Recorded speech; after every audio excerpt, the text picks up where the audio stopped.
Good morning Utkarsh ji. About eyes के platform पर आपका स्वागत है। Good morning ma'am. आज आपका मॉक इंटरव्यू शेड्यूल किया गया है। हमारे साथ अमित सर हैं, आपका मॉक लेंगे। आप कंफर्टेबल फील कर रहे हैं? जी ma'am. Okay, yes sir, please continue. Good morning. Good morning sir. आज की बड़ी हेडलाइन बताइए, कोई है अभी अभी की बड़ी हेडलाइन? सर आज अभी कुछ देर पहले ये न्यूज़ आई है कि ईरान के जो सुप्रीम लीडर हैं वो उनकी डेथ हो गई है, जो अभी रिसेंट एस्केलेशन हुआ है ईरान इसराइल और यूएस के बीच। क्या है ईरान और यूएस कॉन्फ्लिक्ट? ईरान ने क्यों अटैक किया या यूएसए ने क्यों अटैक किया है? सर ये एक छोटा सा कोई एस्केलेशन नहीं है, ये इसके पीछे काफ़ी लंबी हिस्ट्री है।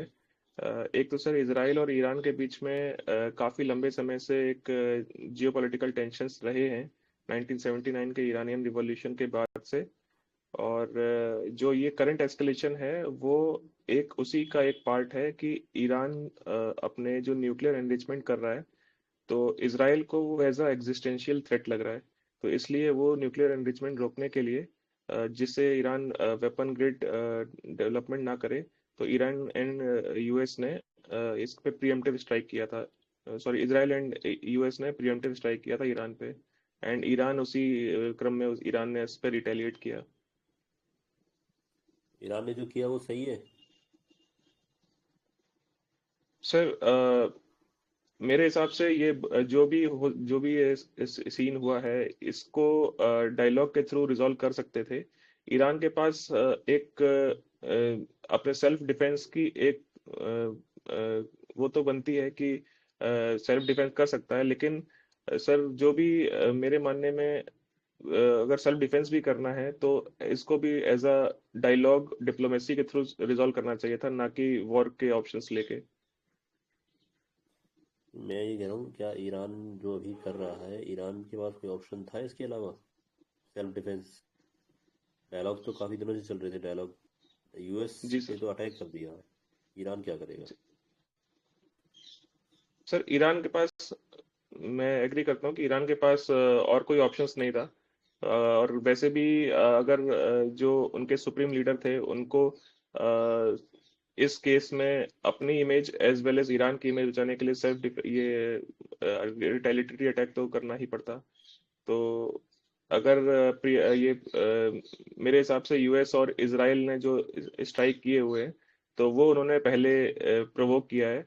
तो इसके लिए उनकी तरफ से रिस्पॉन्सिबिलिटी बनती थी कि उनको डायलॉग के डिप्लोमेसी पे ही रुकना चाहिए था। आपकी एजुकेशन क्वालिफिकेशन क्या है? Sorry sir. Education qualification? Sir you are not clear. आपकी एजुकेशन एजुकेशन क्वालिफिकेशन क्या है? Education qualification? सर मैंने बीटेक किया हुआ है इलेक्ट्रॉनिक्स एंड कम्युनिकेशन से from IIT Roorkee. IIT Roorkee से हैं आप? जी। उसके बाद कब फिनिश किया आपने बीटेक? सर मैंने 2019 में बीटेक कंप्लीट किया है। एंड उसके बाद फिर मैंने 7 to 8 मंथ्स के लिए प्राइवेट कंपनी में जॉब की थी as a software engineer. And after that मैंने सिविल सर्विसेज की प्रिपरेशन के लिए टाइम दिया। एंड करेंटली मैं सर वर्किंग हूँ ब्यूरो ऑफ इमिग्रेशन में as an immigration officer.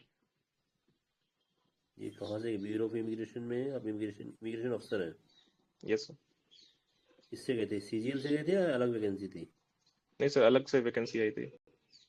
Okay okay. क्या ग्रेड पे है इसका, इमिग्रेशन अफसर का? सर 4600 ग्रेड पे है, लेवल 7। ओके। आप आईआईटी रुड़की से हैं और उसके बाद आप इमिग्रेशन अफसर में गए, तो कुछ बनता है वहाँ पे? मतलब कैसे, कोई रूल यूज तो है नहीं आपका?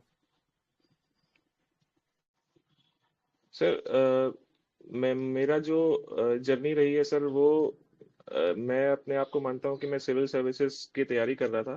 तो मैंने अपने आप को जो टाइम दिया, तो मेरे कुछ फेलियर्स रहे सिविल सर्विसेज के अटेम्प्ट्स में। तो मैं कुछ टाइम बीतने के बाद एक गेनफुल एम्प्लॉयमेंट चाह रहा था। तो ये एग्ज़ाम मैंने दिए एंड इसमें मेरा सिलेक्शन हुआ। तो फिर फॉर द टाइम बिंग मैंने ज्वाइन किया है सर। एंड आगे भी अगर मैं सिविल सर्विस के अटेम्प्ट्स दूंगा तो उसके लिए एक बैकिंग चाहिए थी एम्प्लॉयमेंट की, तो इसलिए सर मैंने ये कंटिन्यू किया। और अभी कहाँ पोस्टेड है आप? सर अभी करंटली दिल्ली एयरपोर्ट। तो क्या काम रहता है आपका एज ए इमिग्रेशन अफसर? सर इसका मेजरली काम विजिलेंस है कि जो भी हमारे कंट्री में पैसेंजर्स का इनफ्लो है आउटफ्लो है, तो उसको, सॉरी, उसको मॉनिटर करना है। एंड कुछ भी जो भी नेशनल सिक्योरिटी और जो भी रिक्वायर्ड नहीं है हमारे देश के अंदर, तो उन पैसेंजर्स को क्लियरेंस ना मिले, ये इंश्योर करना है। आपने किसी का क्लियरेंस रोका है बाहर जाने से? कितने लोगों को रोका अभी तक?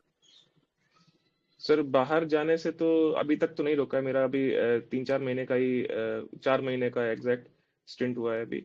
लेकिन सर अंदर आने से रोका हुआ है। कुछ लोग जो एंट्री रिफ्यूजल के केसेस थे, एज इन कि वो लोग बिना वीजा के एंट्री करने की कोशिश कर रहे थे, तो उनको मैंने रोका है सर, उनको वापस भेजा है। अच्छा, ये बिना वीजा के लोग आ कैसे जाएंगे इंडिया में? वीजा तो मेरे ख्याल से जिस कंट्री से आप आ रहे हैं वहाँ भी चेक होता है, एयरलाइंस में भी चेक होता है जाते वक्त। तो कहाँ पे जी जी लैप्स जी रहता है इसमें? सर इसके कई सारे जगह पर लैप्सेस ही हो सकते हैं, क्योंकि ऐसे तो मैंडेटरी तो रूल यही है कि सब जगह पे चेक हो, जहाँ से वो डिपार्ट कर रहा है वहां पे भी चेक हो, एयरलाइन भी अपने एंड पे चेक करें। तो इन दोनों जगह पे ही लैप्सेस हो सकते हैं। तो जो मेरा केस था सर, उस केस में एयरलाइंस की तरफ से लैप्स था। तो वहां पे जो एयरलाइन ने डिपार्चर दिया था, तो उस केस में उन्होंने विदाउट वीजा को कंफर्म किए, वीजा उन्होंने अप्लाई किया हुआ था लेकिन उनका रिजेक्ट कर दिया गया था, तो उन्होंने वीजा का स्टेटस कंफर्म नहीं किया, उन्होंने उन्होंने डिपार्चर ग्रांट कर दिया। तो उस केस में सर हमने फिर एयरलाइंस पे भी एक्शन लिया। आपने क्या एक्शन लिया एयरलाइंस पे? फिर क्या करते हैं आप? सर इंडियन गवर्नमेंट का एक एक्ट है, करियर लायबिलिटी एक्ट, जो कि अब फॉरेनर्स एक्ट में, फॉरेनर्स एंड इमिग्रेशन एक्ट के अंडर आ गया है, रिफॉर्म हुआ है रिसेंटली। तो उस एक्ट के अंदर अगर कोई एयरलाइंस अगर without visa, without valid visa अगर डिपार्चर या क्लियरेंस ग्रांट करता है, तो उस पे हम लोग पेनल्टी एंड फाइन वगैरह इम्पोज करते हैं सर। तो पेनल्टी अराउंड 2 lakhs होती है पर passengers, and it goes up to 5 lakhs depending on the case. Okay. लेकिन ये बहुत बड़ा लैप्स है। अगर किसी कंट्री से आप आ रहे हो, आपका वहाँ भी तो ब्यूरो ऑफ इमिग्रेशन होता है, और इमिग्रेशन भी आप चेक करते हैं, फिर भी आपके पास तक आ जाते हैं ऐसे लोग जिनके पास वीज़ा ही नहीं है। जी सर। तो फेक वीज़ा भी आते हैं आपके पास? जी सर, फेक फेक वीज़ा भी आते हैं, हर टाइप के तो केसेस आते हैं सर। वो कैसे चेक करते हो आप वीज़ा फेक है या जेन्युइन है? सर इसके इसके लिए हम लोग को एक ट्रेनिंग दी जाती है कि कैसे पहचानना है कि किस किस टाइप के वीज़ा फेक हैं, किस टाइप के वीज़ा असली हैं। एंड सर नॉर्मल क्वेश्चनिंग वगैरह के थ्रू भी हम लोग पता लगा सकते हैं कि the individual who is travelling तो किस बैकग्राउंड से है। एंड यही सर, यहीं पर हमारा काम बनता है कि ऐसे क्लियरेंसेस ना मिले, ताकि जो फेक डॉक्यूमेंट्स लेके जा रहे हैं या फेक डॉक्यूमेंट्स लेके आ रहे हैं उनको रोका जा सके सर। तो इसके लिए सर ट्रेनिंग है जो हमको प्रोवाइड की जाती है। अच्छा, मेरा ये मानना है, जैसे आपने बताया कि आप वीज़ा चेक करते हैं कि फेक है या जेन्युइन है, तो ये तो बहुत इजी होना चाहिए कि आप अपने, जैसे किसी वीज़ा में क्यूआर कोड होता होगा या एक जो वीज़ा नंबर होता होगा, उसको आप अपने पोर्टल डालें और उसमें डिटेल्स अगर आ जाए सारी, अगर वो मैच कर रही तो जेन्युइन हो जाएगा वीज़ा। फेक तो होगा नहीं फिर उसमें। तो ये क्यों नहीं करते हम? ये चीज़ क्यों नहीं करते? बहुत आसान है। सर सिमिलर प्रोसीजर ही है, वो जो डिटेल्स लेके आते हुए हैं वो हम वेरीफाई करते हैं। एंड सर बाकी फिर और एक्स्ट्रा चीज़ें सर हम बता नहीं सकते, क्योंकि वो हमको वहाँ से मना किया गया एक्स्ट्रा बताने के लिए। लेकिन सिमिलर प्रोसीजर है सर, कि हम जो डिटेल्स होते हैं वो वहाँ पे डालते हैं, एंड फिर उस पे हम वेरीफाई करके एक्शंस लेते हैं सर। ठीक। चलिए, तो आप तो इंटरनेशनल लोगों से मिलते होंगे और इंटरनेशनल इंटरेस्ट भी होना चाहिए आपका। जी सर। अभी एक बीच में एक केस हुआ था किसी फेमस पर्सनैलिटी का, वो इंडिया से जा रहे तो इमिग्रेशन नहीं रोका था उनको। कुछ आइडिया है आपको? काफ़ी पहले की बात है, 3-4 साल सर पहले की। अभी कुछ दिन पहले केस मैंने सुना था सर, जो साउथ कोरिया के जेजू आइलैंड में हुआ था। जो एक इंडिया के एक इन्फ्लुएंसर थे, सचिन अवस्थी। तो वो साउथ कोरिया में गए थे, तो उन्होंने उनको वहां पर इमिग्रेशन में रोक दिया गया विदाउट एनी वैलिड रीजन। उनके डॉक्यूमेंट्स कंप्लीट थे, उनके पास सारे वैलिड टिकट्स थे, उनके पास रीजन भी टूरिस्ट था, लेकिन फिर भी उनको विदाउट एनी रीजन रोक दिया गया। तो इस पे उन्होंने सोशल मीडिया पे अपना केस रखा था। तो इस पे फिर बाद में Indian embassy in south Korea ने भी एडवाइजरी जारी करी थी कि ट्रैवल करने के लिए क्या क्या डॉक्यूमेंट्स एंड क्या क्या जरूरी चीजें हैं। तो वो सर मुझे याद है, इसके अलावा तो और तो नहीं याद आ नहीं, रहा कोई उनके सर। पास तो वैलिड रीजन था। आप बोले कोई वैलिड, सारे डॉक्यूमेंट थे, विदाउट एनी वैलिड रीजन उनको रोका था। तो यहाँ पे क्या ब्यूरो ऑफ इमिग्रेशन की गलती थी? सर इस केस में तो मैं मानता हूँ कि हाँ, इस केस में जिस जिस तरीके से उन्होंने अपना केस रखा हुआ है, उस केस को मैंने अभी, क्योंकि वन साइडेड स्टोरी ही सुनी है, साउथ कोरिया की तरफ से तो कोई रिस्पॉन्ड आया नहीं है। तो जिस हिसाब से हम्म, मैंने उनकी स्टोरी सुनी है, उस केस में तो मुझे लग रहा है कि ब्यूरो ऑफ इमिग्रेशन ने, जो भी वहाँ का इमिग्रेशन था, एजेंसी थी, उन्होंने इस केस को अच्छे से हैंडल नहीं किया। एंड सिर्फ उनका ही नहीं, जैसे कि मैंने सुना है उनके केस से कि उनके अलावा वहाँ के इंडिया के और भी लोग जो थे, वो वहाँ पर डिटेन हो रखे थे। तो सर, एक तो मैं ये मानूंगा कि इमिग्रेशन एजेंसी का अपना अथॉरिटी होती है कि वो किसी को भी रोक सकता है on the basis of certain suspicions. तो ओके, कुछ लोग जो वहाँ ठीक पे है। गए हुए थे। ठीक है सर, ठीक है। अच्छा, अब आप ये बताइए कि यूपी में टोटल डिस्ट्रिक्ट कितनी है? सर 75 डिस्ट्रिक्ट हैं यूपी में। ओके, और असेंबली सीट्स? सर 403। ओके। सबसे बड़ी कॉन्स्टिट्यूंसी कौन है मेंबर ऑफ पार्लियामेंट में? सर मैं श्योर तो नहीं हूँ सर, कैसे ले हम्म। सकता हूँ। हाँ हाँ, बिल्कुल। सर क्या लखीमपुर होगा सर, लखीमपुर खीरी। ओके, चलिए अब आप ये बताइए कि किस सिटी को क्योटो के बारे में बनाने की तरह डेवलप करने की बात करी गई थी यूपी की? सर मुझे जानकारी नहीं है, सॉरी सर। चलिए, ठीक है। अच्छा, अब आप ये बताइए कि उत्तर प्रदेश की समस्याएं क्या है, मुख्य समस्याएं क्या क्या है?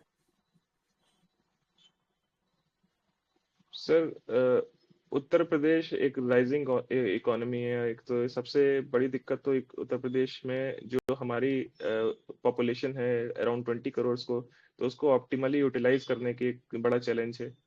दूसरा सर, जो पॉपुलेशन के साथ में हमारा एक चैलेंज आता है कि एम्प्लॉयमेंट का। तो सभी को बेरोजगारी जो है वो उसको कम किया जाए, जो कि हम कम भी कर रहे हैं। अभी अराउंड 2.24% हो गया है बेरोजगारी दर। और इसके अलावा सर, हमारा यूपी में बहुत सारी जगहों पर हम देख रहे हैं कि पोल्यूशन का भी एक मेजर रीजन है, वाटर पोल्यूशन, एयर पोल्यूशन। तो जो रिवर्स हैं, गंगा हो गया, यमुना हो गया, तो वो भी एक पोल्यूशन का एक समस्या जो बनती है। इसके अलावा सर हम्म। हमें आउटर आउटर चैलेंजेस भी हैं, जैसे कि क्रॉस बॉर्डर चैलेंजेस। नेपाल के थ्रू काफ़ी स्मगलिंग होती है, काफ़ी लोग ट्रांसफ़र होते हैं और नॉन स्टेट एक्टिविटीज़ भी नेपाल के थ्रू होती हैं। इसके अलावा मध्य प्रदेश, बिहार, इन सब जगहों से भी चैलेंजेस आते हैं। और बाकी ह्यूमन डेवलपमेंट का तो सर एक मेजर इशू है ही कि उसको हमें बढ़िया करना है सर। ठीक। अच्छा, अब आप ये बताइए कि आप दिल्ली में भी हैं, और उत्तर प्रदेश में किस जिले से बिलोंग करते हैं आप वैसे? मूल जिला कौन सा है आपका? सर मैं लखनऊ से बिलोंग करता हूँ सर। लखनऊ से। ओके, तो लखनऊ और दिल्ली में क्या चीज़ अच्छी है, कंपेयर करेंगे? लखनऊ में क्या अच्छा है तो दिल्ली में अच्छा नहीं है? सर जो मुझे फील होता है कि लखनऊ में थोड़ा शांति है, दिल्ली में बहुत ज़्यादा ऐसे अ, बहुत ही ज़्यादा कंजेशन है और बहुत ही ज़्यादा ट्रैफिक है, जो कि अभी लखनऊ में नहीं है। लखनऊ डेवलप कर रहा है, डेवलपिंग सिटी है। And sir Lucknow is a better plan city. जो अभी दिल्ली में मैं देख रहा हूँ कि काफ़ी जगहों पर हाउसेस जो बने हुए हैं वो काफ़ी हौच पौच टाइप एरियाज में बने हुए हैं एंड प्लानिंग कुछ अच्छे से नहीं हुई है। एंड सर पॉल्यूशन के मामले में भी दिल्ली में बहुत ज़्यादा पॉल्यूशन है, air pollution, water pollution. Lucknow में भी कभी कभार एयर पॉल्यूशन बढ़ जाता है मोस्टली जो विंटर्स के टाइम है, लेकिन ओवरऑल अभी उतना पॉल्यूशन नहीं रहा है। And Lucknow sir better greenery है लखनऊ में as compare to Delhi. Okay, चलो ठीक है, आपका इम्प्रूव और होता है। अभी कुछ पूछना है, पूछ सकते हैं। अच्छा सर। सर मेरे जो डैफ है उसमें मैंने परमानेंट एड्रेस में लिख रखा है कि मेरा इटावा है, लेकिन मैं अपने आप को बहुत कंफर्टेबल महसूस करता हूँ कि मैं लखनऊ बोलूँ। तो अ, जैसे सर आपने पूछा था कि आपका मूल जिला कहाँ है, क्या है, तो जो परमानेंट एड्रेस में मैंने लिख रखा है वो बोलूँ या फिर लखनऊ ही बोलूँ? लखनऊ बोलिए आप फिर, कोई दिक्कत नहीं, जिसमें आप ज़्यादा कंफर्टेबल हैं वो बोलिए आप। क्योंकि इटावा में सर मैं ज़्यादा रहा नहीं हूँ, मैं कभी कभार ही गया हूँ। और लेकिन हम्म। वहाँ पे डॉक्यूमेंट्स में और जो उनके पास भी डैफ रहेगा मे बी, उसमें भी वही लिखा हुआ है कि परमानेंट एड्रेस में इटावा है। तो इसलिए मुझे डाउट एजुकेशन है कहाँ कि से मैं, करी है? एजुकेशन एजुकेशन कहाँ से है आपकी? मेरी ट्वेल्थ लखनऊ से ही है सर। हाँ, तो आप लखनऊ बोलिए, कोई बात नहीं। अगर आपसे पूछते भी हैं कि डैफ, अगर वैसे तो डैफ होता नहीं है उनके पास, हम्म। ठीक है, अगर जी। बोलते भी हैं तो बता दीजिएगा कि मैंने वहाँ से ये सब करा था, ये सब किया था, ठीक है। तो आप बता सकते हैं कि मतलब कि मैंने लखनऊ में ही एजुकेशन करी है, और आप इसी तरीके से बोलिए, कोई दिक्कत नहीं है। ठीक है सर, तो लखनऊ को ही प्रिपेयर करता हूँ फिर, हाँ, लखनऊ के लखनऊ को बेसिस पे। प्रिपेयर कीजिए। लखनऊ को जी। प्रिपेयर भी अच्छे से कर सकते हैं आप, अगर पूछते हैं तो।